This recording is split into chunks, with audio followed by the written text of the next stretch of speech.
অনেক দিন থেকে আমার একটি পাহাড় কেনার শখ, কিন্তু পাহাড়কে বিক্রি করে আমি জানি না। যদি তা দেখা পেতাম, দামের জন্য আটকাতো না। আমার নিজস্ব একটা নদী আছে, সেটা দিয়ে দিতাম পাহাড়টার বদলে। কে না জানে পাহাড়ের চাইতে নদীর দামই বেশি। পাহাড় স্থানু, নদী বহমান, তবু আমি নদীর বদলে পাহাড়টাই কিনতাম, কারণ আমি ঠকতে চাই।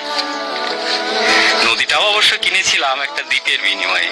ছেলেবেলায় আমার বেশ ছোট্টখাটো ছিমছাম একটা দ্বীপ ছিল, সেখানে অসংখ্য প্রজাপতি। শৈশবে দ্বীপটি ছিল আমার বড় প্রিয়।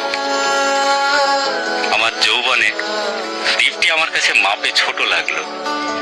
প্রবাহমান ছিপছিপে তন্নি নদীটি বেশ পছন্দ হলো আমার।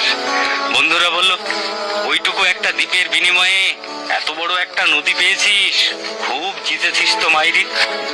তখন জয়ের আনন্দে